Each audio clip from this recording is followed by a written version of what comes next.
terra de Bergen con chi to valade, dos parlamo la eggia per capire.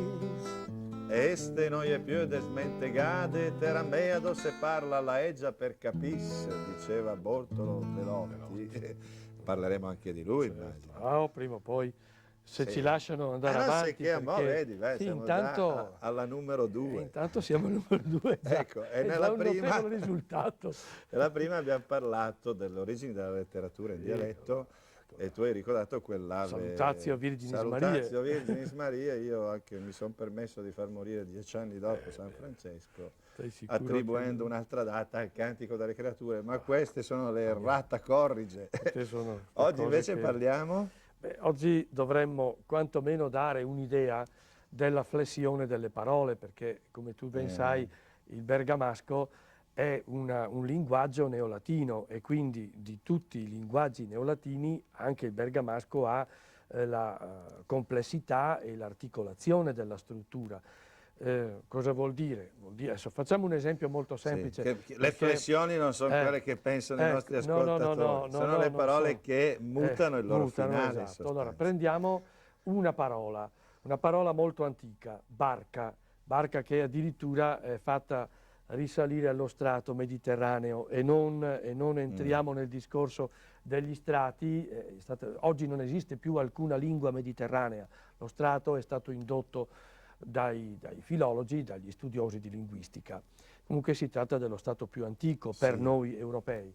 E barca è una delle parole più antiche, ma quando io dico barca dico già una parola completa, cioè che contiene una radice e la desinenza. Bark A. Tant'è vero che questa A può diventare qualche cosa di diverso. Se io declino e dico una barca, dico anche do barche, faccio il plurale, ecco che la A è diventata E, Sì, la A ecco, finale. quindi la flessione è quella in sostanza, La flessione lingua può anche, che si piega alla ma funzione come tu che sai viene può anche interpretata. essere, è vero, la parola può anche essere declinata per le alterazioni, quindi io posso dire ubarku, ecco che allora la A è diventata U, la A finale, perché ho usato un accrescitivo, addirittura ha cambiato genere, da femminile è diventata maschile, come se dicessi barchi, oppure come se dicessi barchetta. Barchetta mi viene la canzone. Barchetta o barcheddina, Ma che sai era che quelle che mettia Ma c'era uno Detti nell'Ottocento che faceva andare le barchette sulla morla, addirittura Ecco. detti in de morla, che è una Barchette. barchetta, Barchettine. dove Enrichetta, dove ma. Su ste acque della Sisiola te darò scuola de far andare, faceva anche lui le flessioni in Vedi, sostanza. faceva le flessioni. Ecco, quindi abbiamo le desinenze e per completare il discorso abbiamo anche il verbo, oltre al nome, barca, abbiamo il verbo tratto dal nome. Quindi abbiamo imbarcà e abbiamo sbarcà, perché io posso dire che te sei imbarcati in Dula Urken da mia be, oppure il che te sei, lunario me lo sbarco sempre, oppure che te purtroppo. sei sbarcata a Napoli, per esempio, no? Beh. E quindi abbiamo anche i prefissi in e ex latino, ex barcare, uscire dalla barca. Poi però abbiamo anche la coniugazione, prendiamo, e per concludere il discorso, prendiamo soltanto il presente indicativo di imbarcare e vediamo come si coniuga. Prendiamo la forma riflessiva che è la più facile. Meme sembarche, te sembarchet, lui sembarca, noteran sembarca, oterve sembarchi e lui sembarca. Ecco, abbiamo dato un'idea per quanto a Spane. Ha un po' dello scioglilingua. A Spane, Mette beh, un otter Waterloo già, è difficile. sai, la lingua è muoversi. questa, la lingua è questa, quindi o noi ci abituiamo a entrare nella struttura della lingua e capire che la lingua ha una struttura, altrimenti continueremo a accettare la posizione che dice oh, ma che lingua parlate, voi non si capisce niente di quello che dite. Noi ci capiamo, se lui che lei capisce mia, non può venire a fare il colonizzatore e venire a pretendere che noi parliamo la sua lingua, per piacere. Un po' di rispetto, insomma. Quel mette un otter Waterloo lo uso spesso in modo ironico, addirittura in una canzoncina dell'Atalanta dico Atalanta e forse Atalanta mette l'un otter Water canta, perché so che c'è questa difficoltà col bergamasco,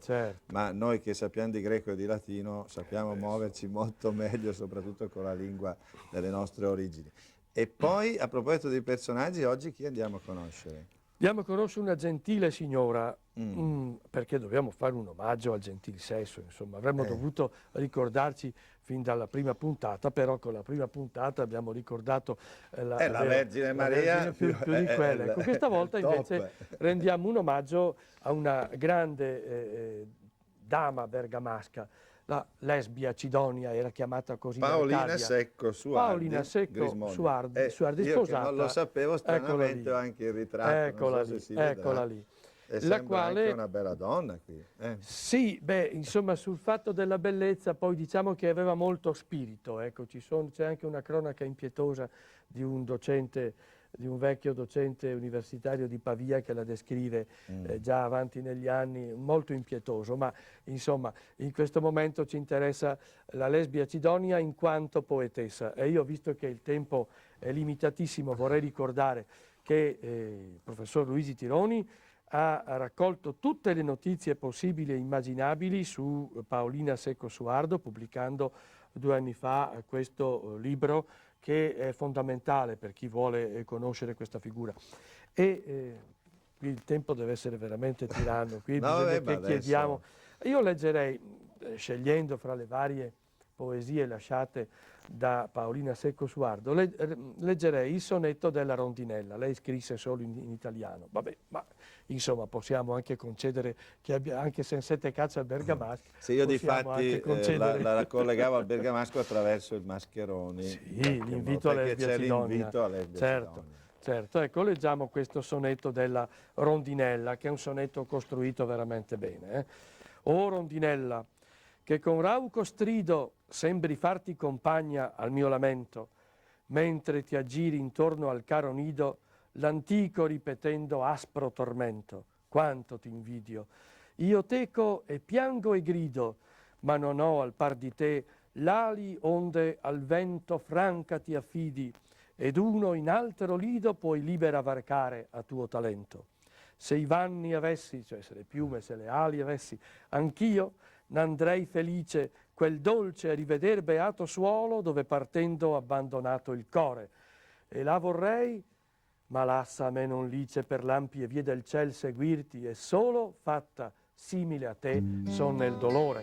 Ricorda il suo soggiorno veronese, fu a Verona. Mi viene in mente quella bellissima rondinella pellegrina che ti posi sul verone, ricantando ogni mattina quella flebile canzone che sai dirmi in tua favella, pellegrina rondinella.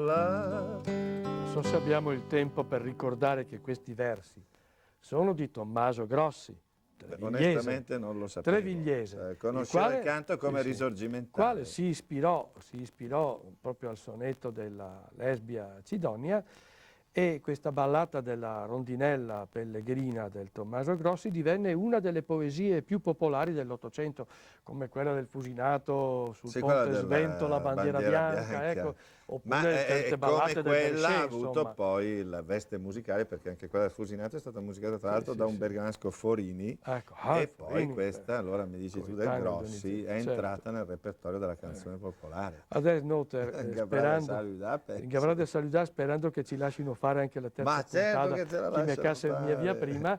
Ma perché tu ti fai pagare? No, non te l'hanno fatto gratis e t'amore dai, perché noi poeti lavoriamo per la gloria.